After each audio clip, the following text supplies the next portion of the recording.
Before COVID-19, normal was homelessness, a two-tiered health service, waiting lists, precarious work, poverty pay, no sickness pay, a gig economy, pension age extensions, lack of workers' rights, exploitation, bogus self-employment and inequality for the majority of people in Ireland, while the parasitic elite profiteered off this misery. Back to normal must not mean to being undervalued, underpaid and underappreciated. Normal was a life of pain, austerity and pay freezes. There can be no going back to what was normal before COVID. COVID-19 did not cause the crisis in workers' lives, but it certainly emphasised them. It exposed the greed of the rich who exploited the pandemic to increase their wealth. Oxfam's latest report, entitled Inequality Kills, finds that Ireland's 9 billionaires have increased their wealth by 58% to €49.7 billion since the beginning of the pandemic.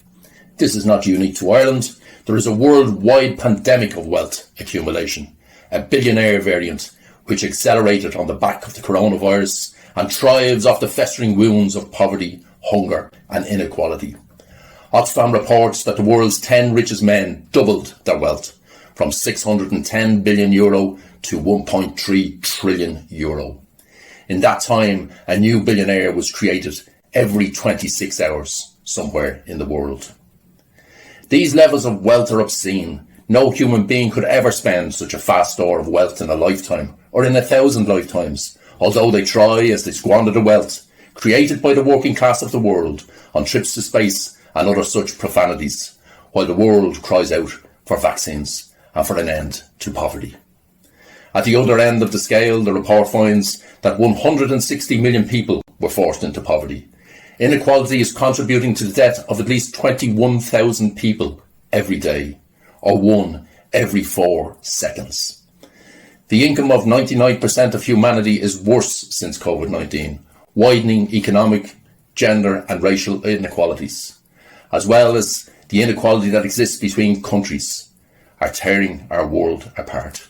As Marx put it, accumulation of wealth at one pole is at the same time accumulation of misery, agony of toil, slavery, ignorance, brutality, mental degradation at the opposite pole.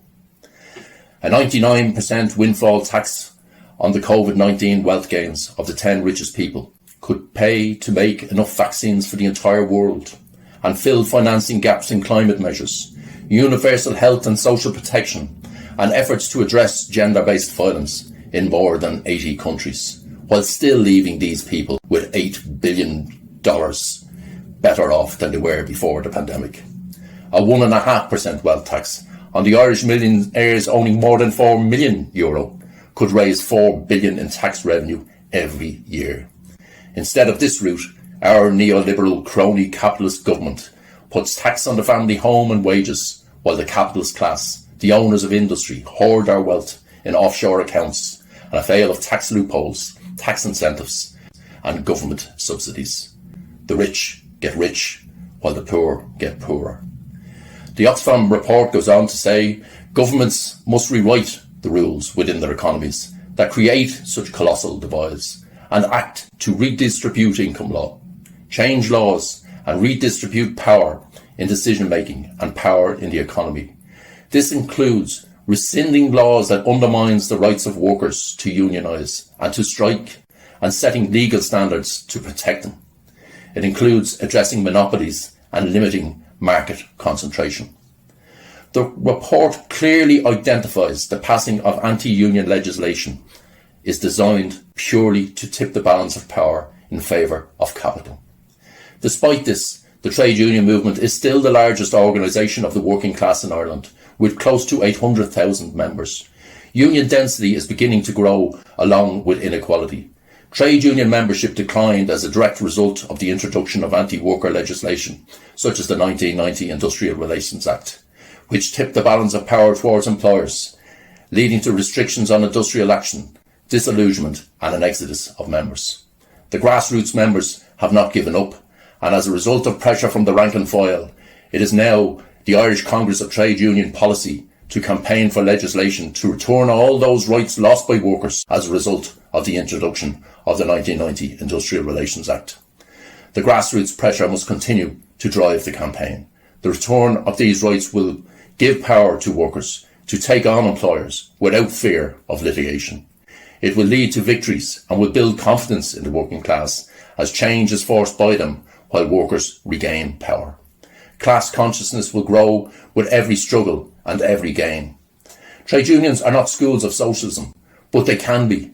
Until the power of the 1990 Act and the social partnership paradigm are smashed and abandoned, trade unions will be on the back foot. A mass movement of our people needs to be built to bring about change and end inequality. A reinvigorated, radical trade union movement can be the foundations of stone on which to build this movement. Trade unionism is not a spectator sport. All workers must become active in their unions and play their part to force the legislative changes required. For the reinstatement of workers' rights lost and to finally tip the balance of power back to workers. This will be the first step in rebuilding the radical trade union movement, founded by Connolly and Larkin.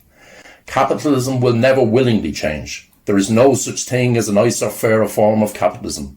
Change will only happen when it is forced. Radical, organised labour, unhindered by draconian laws, will give workers the power to force this change.